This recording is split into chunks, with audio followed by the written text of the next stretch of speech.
ओम नमः सिद्धेभ्यः। ओम नमः सिद्धेभ्यः। अहिंसा परमो धर्म की। आचार्य गुरुवर श्री कुंद कुंद भगवान की। आचार्य गुरुवर श्री ज्ञान सागर मुनि महाराज की।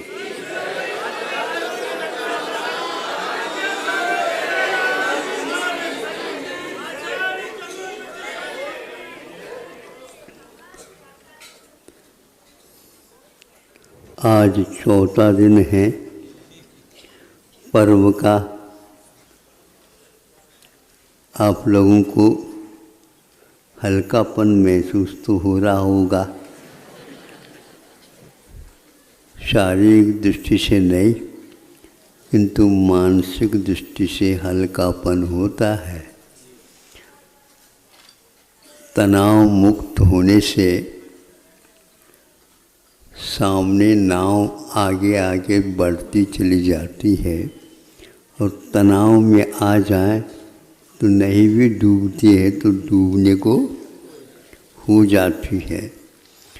सब कुछ खेल मानसिक आधार पर अथवा अपने भावों के ऊपर आधारित रहता है।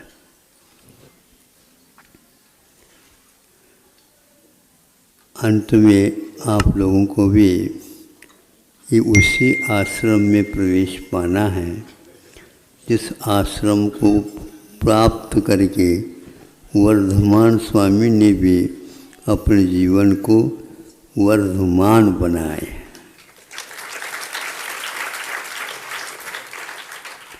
दूसरे के सहयोग से संभव नहीं किंतु दूसरे के आदर्श को सामने रखने से ये सब संभव है। दर्पण कभी भी हमारे मुख के ऊपर जो कालिमा लगी है वह पहुँचता नहीं, साफ नहीं करता, किंतु दर्पण का इतना बड़ा योगदान रहता है, उसको देखते ही वहीं पर हाथ चला जाता जहाँ पर कालिमा लगी है। यह दर्पण का हम लोगों के लिए सहयोग है। प्रभु हमारे लिए कुछ देते नहीं लेकिन ऐसा देते संकेत यदि हम समझ ले तो बहुत अच्छा है। आज देवों का प्रकरण आपके सामने आया है। कुछ देव ऐसे भी होते हैं जो ऊर्ध्व लोक में न रह करके आप ही लोगों के पास रहते हैं। उनकी संख्या असंख्यात है और आप लोग इन्हें गिने मिलते हैं। अभी आप ही देख लो, यदि थोड़े भी कमी कर दो तो आपको ठीक ठाक कर देंगे वो। इसलिए हमेशा हमेशा उनका भी आप मान सम्मान करते रहिए। निस्सही निस्सही और असही असही। हम जा रहे हैं यहाँ से, आपके लिए व्यवधान हो गया, क्षमा चाहते हैं। हम यहाँ पर कुछ समय के लिए रहना चाहते हैं, आप हमारे लिए अनुमति देंगे ऐसा विश्वास है। इस प्रकार आते समय में भी जाते समय में भी यह हम लोगों के लिए आज्ञा है आगम की। इसी प्रकार यहाँ पर 3-4 महीने के लिए हम आए हैं तो यहाँ के देवी देवताओं को भी पूछना और इत्यादि स्थापना के समय पर हमने ये सब बातें कर दी थी।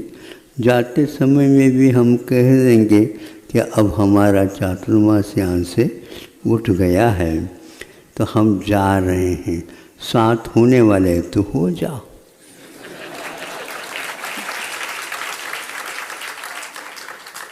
इतने समय रहने के उपरांत देव लोगों को भी लगता होगा, उनके आँखों में पानी तो नहीं आता लेकिन पानी से कम नहीं, उनकी आँखों से मोती झरते रहते। देव भी ऐसे करुणावान होते। देवों में करुणा नहीं है ऐसा नहीं है तो, लेकिन जो व्यक्ति एक प्रकार से उद्दंडता रखता है तो उसको सीधे करने के लिए उसका प्रयोग हाँ, प्रभाव रहता है और एक प्रकार से अनुग्रह, अभिशाप और अनुग्रह, ये दोनों उनके पास रहते हैं, जिसका नाम है प्रभाव। दुष्प्रभाव भी हो सकता है और सद्भाव भी हो सकता है। कितनी अच्छी बात कही अभी आपके सामने। एक किसान की सेवा करता हुआ हमने नाम तो हमने भी बहुत बार सुना था, लेकिन नाम से नहीं, वैसे नाम वाले कई होंगे, लेकिन कर्म की अपेक्षा से हमने उनका नाम अपने आप ही रह गया। तो वो कर्म क्या है, ये बहुत अद्भुत है। 75 वर्ष लगभग होने को हो गया। प्रतिवर्ष नहीं, 5 वर्ष के बाद यहाँ पर संविधान के अनुसार चुनाव होते हैं। उन्होंने भी चुनाव लड़ी नहीं थी, चुनाव के लिए खड़े थे। नहीं समझे?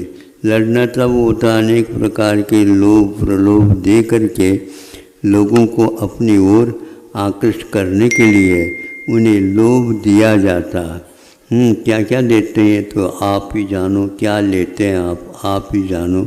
इस प्रकार आपके मतदान उनको दिए जाते हैं, किंतु किसी को मालूम नहीं कि मतदान किसको किसने दिया। नहीं समझे? लेकिन दिल को तो ज्ञात है ही।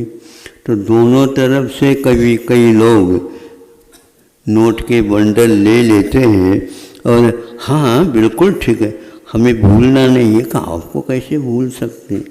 तो ऐसे मिसाल ये भी है, लेकिन ये ध्यान रखो, आज तक हमने नहीं सुना, चाहे वह दिल्ली हो, चाहे वह मुंबई हो, चाहे वह मद्रास हो, चेन्नई जिसको बोलते हैं, कलकत्ता हो, कोई भी हो, ऐसा आज तक सांसद या विधायक नहीं सुना। लेकिन ये एक उदाहरण है। इनको हमने सुना इसलिए कह रहा हूँ, इनको मतदान देने वाले पैसा भी देते थे और मतदान भी देते थे। आपने सुना क्या?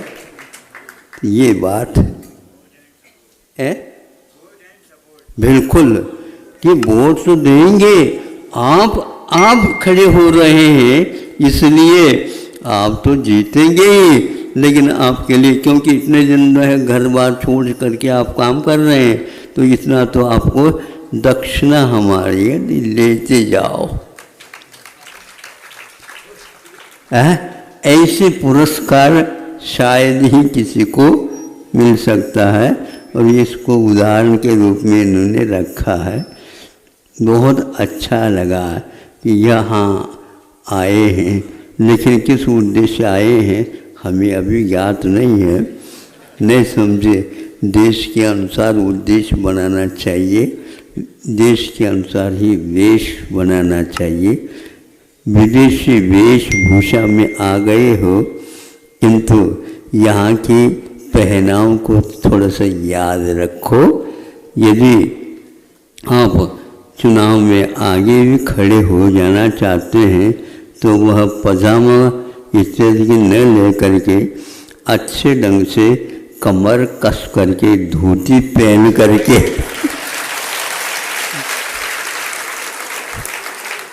अभी आप तो कमर तो कसते हो, बेल्ट के मारते, सूट पहनते हो। जब कभी भी गिर गए तो बहुत मुश्किल, लेकिन धोती पहनने वाला कभी गिरता नहीं, वो तो ऐसे पकड़ करके चला जाता। गांधी जी को ये बहुत प्रिय था। अब आगे चले थोड़े बहुत, चतुर्थ अध्याय में क्या क्या विषय आया है, बहुत कुछ विषय आया है, लेकिन सब ऊपर वालों के बारे में आया। सारे ऊपर ही रहते ऐसा नहीं है। मध्यलोक में जो भुवनवासी व्यंतर और ज्योतिष निकाय के देव रहते हैं वे मध्यलोक में रहते। मध्यलोक कितना रहता है? जितना मनुष्य लोक है उतना रहता। उसके आगे भी रहता है, लेकिन वहाँ पर तिर्यंती ही तिर्यंती रहती है। ढाई दीप में ही इनका मुख्य रूप से किनका कि मध्य लोक का विस्तार माना गया।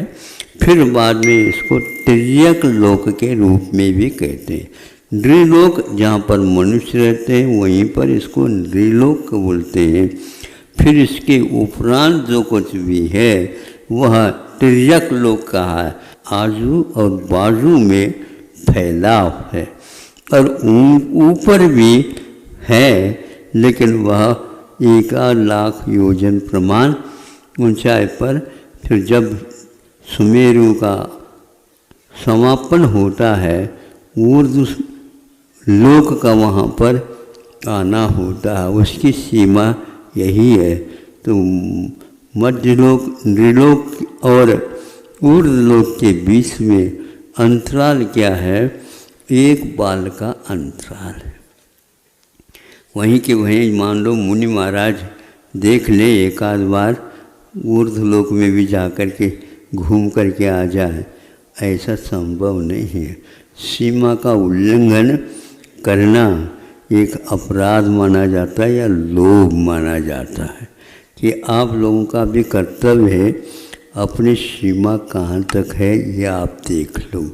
यदि सीमा के भीतर कोई आ रहा है रोक दीजिए, और आप कभी भी भूल करके दूसरे के सीमा में नहीं जाए। कबड्डी खेला है आप लोगों ने कभी?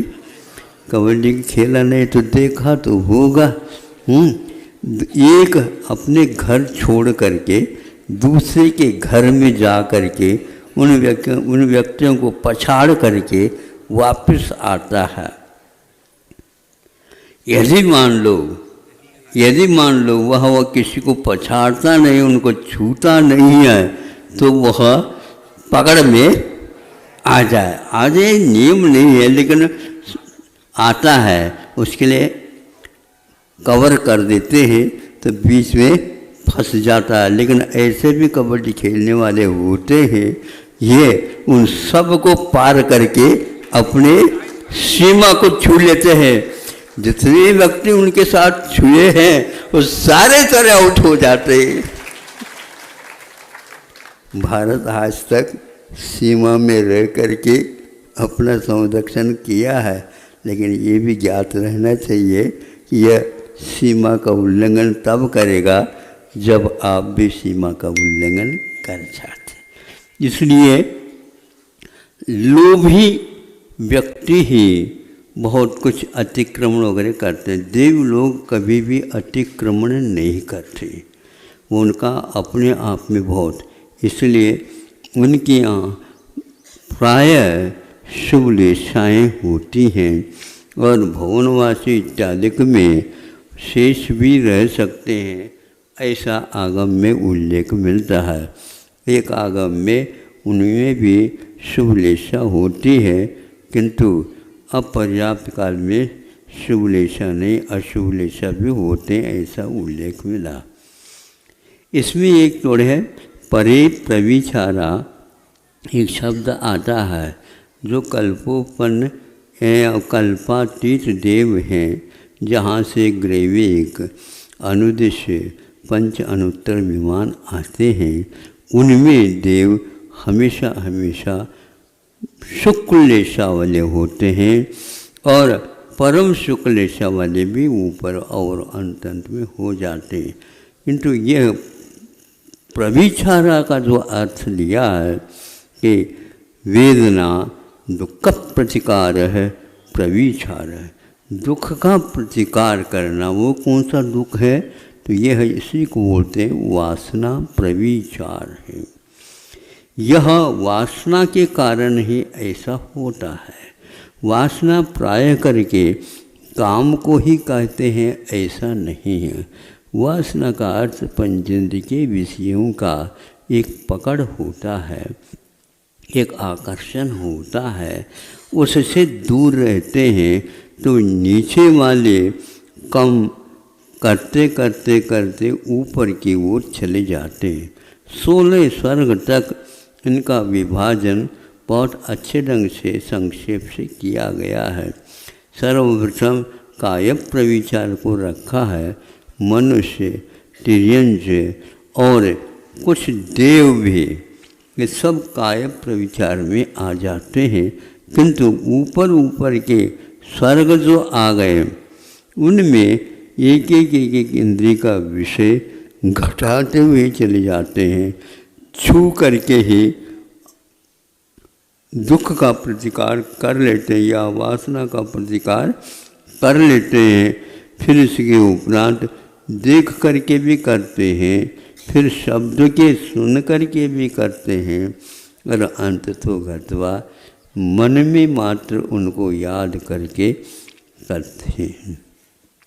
हमारे कर्म का बंधन मन के द्वारा विषयों को यदि याद करते हैं तो बंधन होता है, गाढ़ बंधन भी संभव होता है। किंतु मन के माध्यम से जो वासना को जीतने वाले हैं उनका स्मरण करते हैं तो असंख्यात गुणी निर्जरा होती है। आपको क्या चाहते हैं? निर्जरा। जरा तो आ गई, बूढ़ापा तो आ गया है, वहाँ से थक करके यहाँ पर आ गए। मैं सोचता था कोई जवान आ जाता है तो अच्छे ढंग से काम लेते, लेकिन आपको ही काम करना पड़ेगा हमें।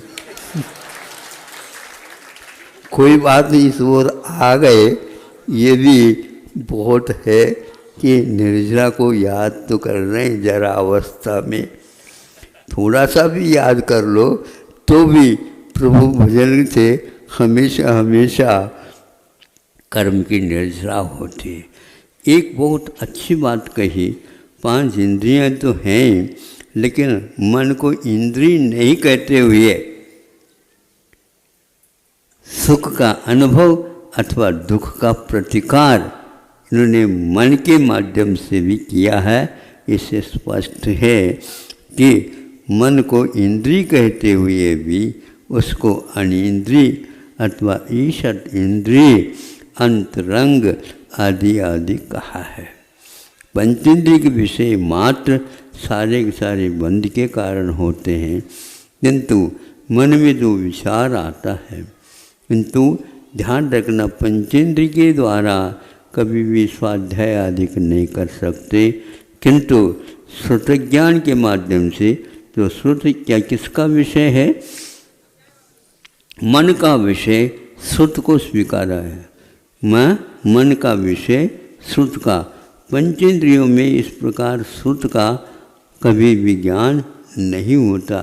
इस माध्यम से यदि आप श्रुत के अनुसार चलते हैं तो बहुत कुछ कर्म की निर्जरा कर सकते हैं। ये श्रद्धान का विषय हो गया। और भी इसमें कई विशेषताएं हैं। इस तत्वार सूत्र में उन्होंने प्रतीन्द्र को कहीं स्थान नहीं दिया, टीका के ग्रंथ में तो दिया है, किंतु प्रतीन्द्र न मान करके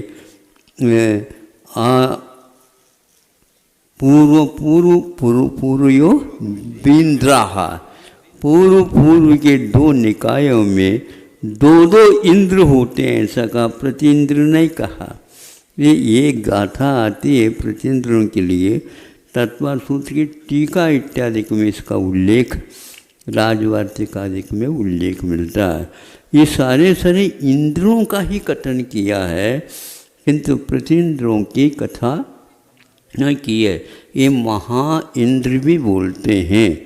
तो हमारे यहाँ 24 तीर्थंकर भगवान की प्रशस्ति अंशलिका है, उसमें 32 देवेंद्र मणिमय मोड़ मत्त है मैदानम, एक पाठ आता है। तो 32 देवेंद्र होते हैं। देवेंद्र कुछ इंद्र बोलते हैं।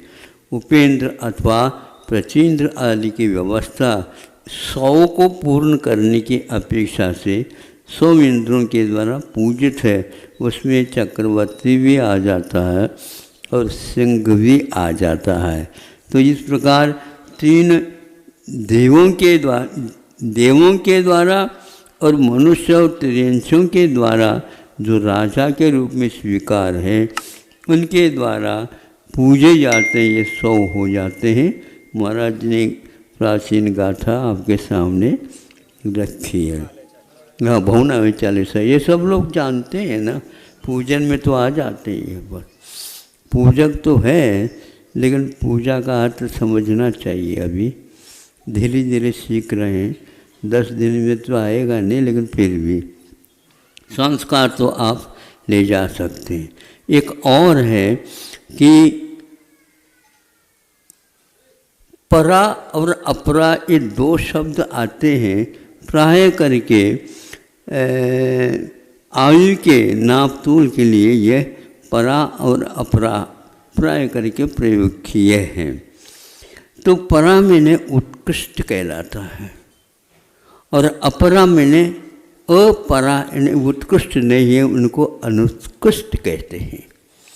तो मान लो प्रथम स्वर्ग है या द्वितीय स्वर्ग है, उसके लिए कोई भी नियामक उन्होंने सार्वभौम कहा। इसके आगे बढ़ेंगे तो यह अपरा हो जाएगा और ऊपर का जो है परा हो जाएगा। इस प्रकार परा मैंने उत्कृष्ट, अपरा मैंने उत्कृष्ट नहीं अनुत्कृष्ट है, उसको जघन्य नहीं कहा।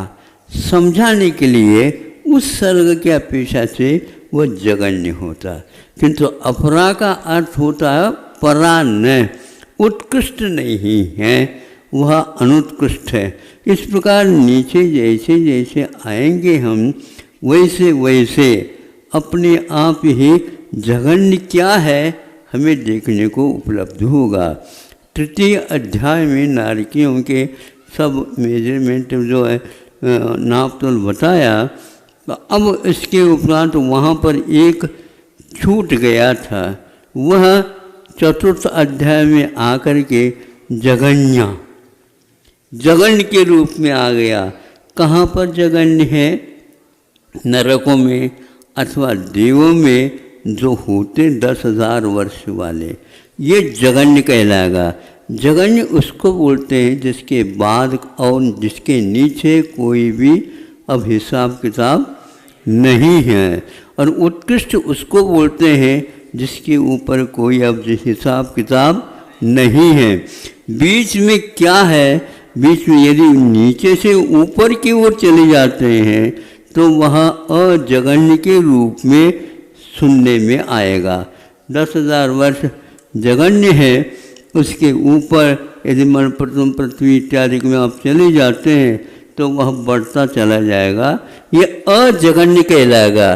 क्योंकि पहले जघन्य के लिए कहा था 10,000, चाहे देवों के यहाँ जाओ चाहे नारकियों में जाओ 10,000 आ जाता। फिर ये नीचे नीचे और चला जाता है, 33 सागर तक वह चला जाएगा। यह उत्कृष्ट नहीं माना जाता, किंतु अजघन्य है। 7वीं पृथ्वी में जाकर जाने के उपरांत जो 33 आया है, इसको हम अजघन्य न बोल करके उत्कृष्ट कह सकते हैं। उसके बाद कोई हिसाब किताब नहीं। इस प्रकार ये कहा, एक सूत्र आया है इसके लिए, कैसे कैसे ऊपर ऊपर अथवा नीचे नीचे। तो परतः परतः, पूर्वा पूर्वा, नंतरा। ये नंतरा जो अनंतरा शब्द है, यह अनंतरा शब्द का रहस्य हिंदी में खुल नहीं रहा है। इसको आप अच्छे ढंग से लगाने का प्रयास करो। अनंतरा का अर्थ जघन्य नहीं होता, किंतु अनंतरा का अर्थ न अंतरा इति अनंतरा। पूर्व और अपर, पूर्व पूर्व के बाद आगे आगे के, इसके बीच में कोई गैप अंतराल नहीं है, इसका नाम न अंतरा अनंतरा है। इस प्रकार अपने को गिनना, 1 2, इसके उपरांत 4 5, 4 जो कहा यह अंतर को लेकर के हो गया। इस प्रकार द्वितीय पृथ्वी से तृतीय पृथ्वी यह अनंतरा कहलाएंगे, तृतीय पृथ्वी से चौथी पृथ्वी यह अनंतरा कहलाएंगे। इसी प्रकार स्वर्गों का भी हिसाब किताब। इसलिए आचार्यों ने परा अपरा जघन्यम इस प्रकार और अजघन्यम इस प्रकार ये गिनती के लिए ये सैद्धांतिक शब्दों का प्रयोग किया। ये हम यहीं पर 4th अध्याय में और 3य अध्याय में इस प्रकार आता है। बहुत कुछ है इसमें लिखा हुआ है, आप लोगों को फुर्सत निकालना चाहिए काल अवधि, और इस अवधि में से थोड़े बहुत हम इस तत्व के बारे में कि 3 लोक कितना बड़ा विस्तार है, लोक का विस्तार इससे भी और अनंत गुना है, इन सब को यथावत बैठ करके बिना आँख खोले भी हम जान सकते हैं। लेकिन पहले अपने आत्मा को जानने का प्रयास करें। बहुत अच्छा है ये नेमावर में आश्रम में उन्होंने प्रवेश पाने का अथक परिश्रम किया होगा, ऐसा नहीं होता, क्योंकि इतनी सारी उपाधियाँ थीं, लेकिन ये सब उपाधियाँ लौकिक हैं।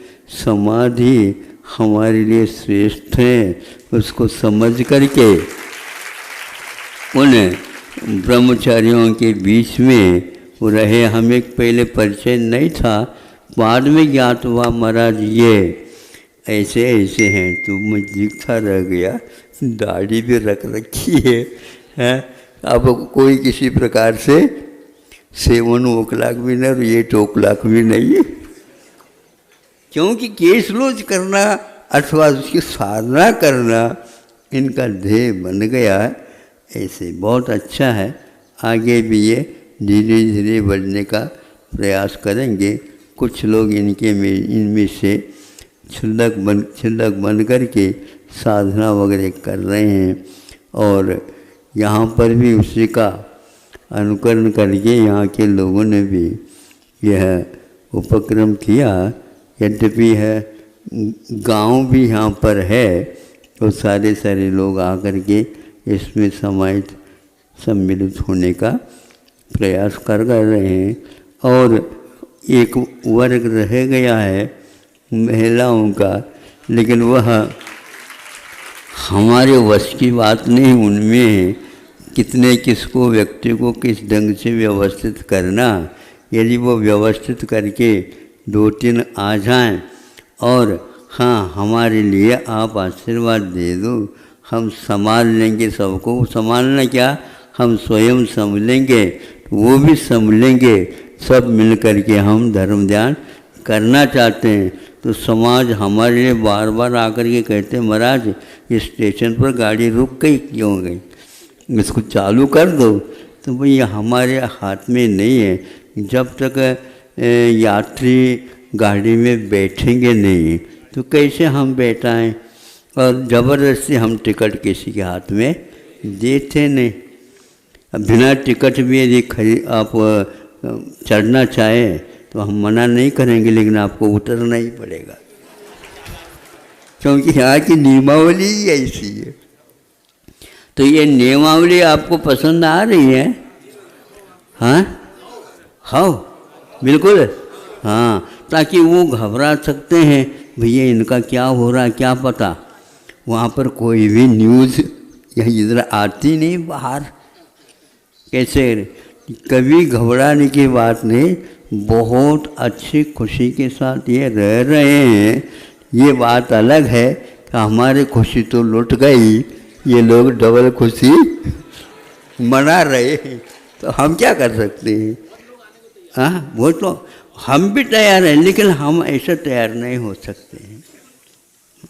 बिल्कुल वो कोई भी व्यक्ति अगुवा नहीं होना चाहता, बहुत कठिन था।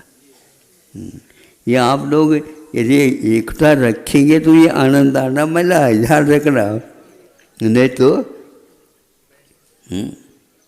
कुछ नहीं होगा। हाँ ये जो शक्ति आई है एक दूसरे के कारण ही आई है, इसलिए वन की रक्षा सिंह से और सिंह की रक्षा वन से पूरक बनो। ये हैं, हाँ बहुत दिन से आ रहे हैं, बिल्कुल बिल्कुल सालों पुराने हो गए। हाँ 1 महीने के हैं।